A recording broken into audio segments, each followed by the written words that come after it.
Welcome to History with Herodotus, where we embark on a journey through the ages, uncovering the secrets of our shared human experience. Today, we find ourselves at the threshold of a most remarkable era, one that would leave an indelible mark on the trajectory of human knowledge and civilization, the Islamic Golden Age. This was a time when the confluence of faith, intellect, and curiosity gave rise to a cultural and scientific renaissance, the likes of which the world had never seen. In the early 7th century, the Arabian Peninsula was a vast expanse of desert landscapes dotted with oases and trading centers. It was here, in the city of Mecca, that a prophet named Muhammad would receive a series of divine revelations which would eventually become the foundation of Islam. The message of monotheism, compassion, and social justice resonated deeply with the people of the region, and soon, a small but dedicated community of followers began to take shape. As Islam spread throughout the Arabian Peninsula, it encountered various cultures and traditions, including Christianity, Judaism, and Zoroastrianism. The early Muslim community was characterized by a sense of inclusivity and tolerance, with Muslims, Christians, Jews, and others living together in a spirit of mutual respect and cooperation. This cosmopolitan atmosphere would later become a hallmark of Islamic Golden Age, as scholars and intellectuals from diverse backgrounds came together to share knowledge and ideas.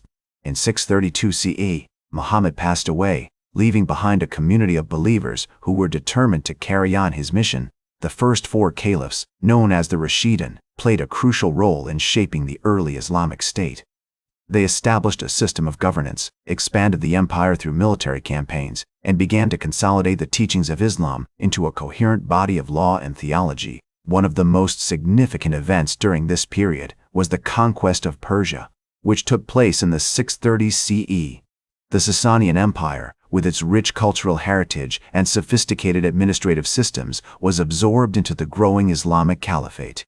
This encounter had a profound impact on the development of Islamic civilization, as Persian scholars, scientists, and intellectuals brought their expertise to the table, enriching the intellectual landscape of the Muslim world. As we move forward in time, we find ourselves in the midst of the Umayyad Caliphate, which ruled from 661 to 750 CE. During this period, the Islamic Empire expanded dramatically, stretching from Spain to India and encompassing a vast array of cultures and traditions. The Umayyads established their capital in Damascus, which became a center of learning, art, and architecture. It was here that the seeds of Islamic Golden Age were sown, as scholars and intellectuals began to translate Greek, Persian, and other texts into Arabic, laying the foundation for an intellectual revolution that would soon sweep across the Muslim world. As the Umayyad Caliphate gave way to the Abbasid Caliphate in 750 CE, the Islamic world entered a period of unprecedented intellectual and cultural flourishing. The new capital, Baghdad, became a magnet for scholars, scientists, and thinkers from all corners of the empire, and indeed, from beyond its borders.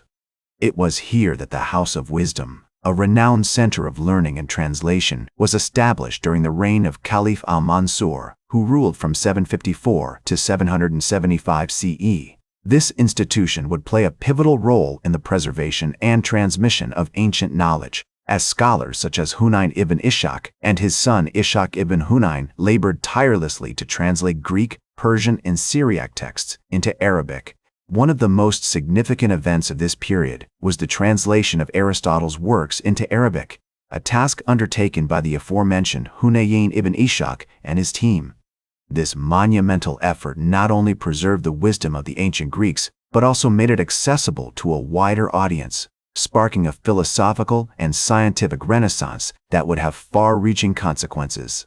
As the philosopher Al-Kindi, who lived from 801 to 873 CE, so eloquently expressed it, we ought not to be ashamed of appreciating the truth and of acquiring it wherever it comes from, even if it comes from distant races and nations. The 9th century saw the rise of brilliant scholars such as Al-Khwarizmi, who lived from 780 to 850 CE and is often credited with introducing Arabic numerals to the world. His seminal work, Al-Kitab al-Muqtasar fi Hisab al-Jabr wal-Muqabala, laid the foundations for algebra, and paved the way for major breakthroughs in mathematics, astronomy, and engineering. Meanwhile, physicians like Ibn Sina, also known as Avicenna, who lived from 980 to 1037 CE, were making groundbreaking discoveries in medicine, as evidenced by his magnum opus, the Canon of Medicine, which remained a standard textbook for centuries. As the Islamic Golden Age reached its zenith, the city of Cordoba, in what is now modern-day Spain, emerged as a major center of learning and culture.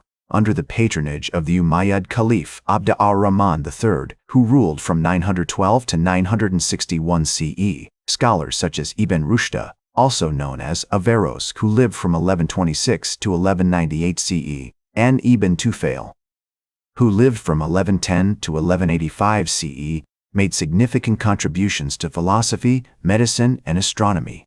The Great Mosque of Cordoba, with its stunning architecture and intricate mosaics, stood as a testament to the artistic and engineering prowess of the Islamic world. In the field of astronomy, scholars such as al-Biruni, who lived from 973 to 1048 CE, made meticulous observations and calculations that enabled them to accurately determine the latitude of cities and the height of mountains. His work, Al-Qanun al-Masudi, is a masterpiece of astronomical literature, demonstrating the sophistication and precision of Islamic astronomers during this period. As al-Biruni himself noted, the universe is not a collection of disconnected things, but a single harmonious system in which each part is connected with every other. As the Islamic Golden Age reached its later stages, the region began to experience a period of gradual decline, marked by internal conflicts, external pressures, and the rise of new powers. The Mongol invasions of the 13th century had a devastating impact on the Islamic world, leading to the destruction of many cities, including Baghdad, which was sacked in 1258. This event marked a significant turning point in the history of the Islamic Golden Age, as it led to a disruption in the transmission of knowledge and a decline in the patronage of scholars. Despite this decline, the legacy of the Islamic Golden Age continued to shape the intellectual and cultural landscape of the world. The preservation and translation of ancient texts, particularly those of Aristotle and other Greek philosophers, had a profound impact on the development of Western philosophy and science. As the scholar Ibn Khaldun, who lived from 1332 to 1406, noted, "The sciences are like a tree whose roots are in the soil of tradition, and whose branches stretch up towards the sky of innovation." This metaphor aptly captures the dynamic and interconnected nature of knowledge during this period.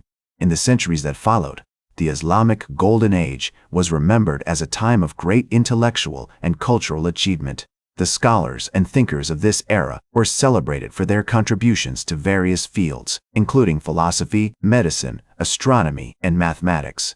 Their works continue to be studied and translated, influencing generations of scholars and intellectuals across the world. Today, the Islamic Golden Age is recognized as a pivotal moment in human history, one that laid the foundations for many of the scientific, philosophical, and cultural advancements of the modern era. The legacy of the Islamic Golden Age serves as a testament to the boundless potential of human creativity and innovation, and its impact continues to be felt in many areas of modern life. The cities that once flourished during this era, such as Baghdad, Cordoba, and Damascus, continue to inspire wonder and admiration for their stunning architecture, intricate mosaics, and rich cultural heritage. The scholars who once walked the streets of these cities, engaging in lively debates and discussions, have left behind a body of work that remains unparalleled in its depth and breadth. That's all for today's History with Herodotus.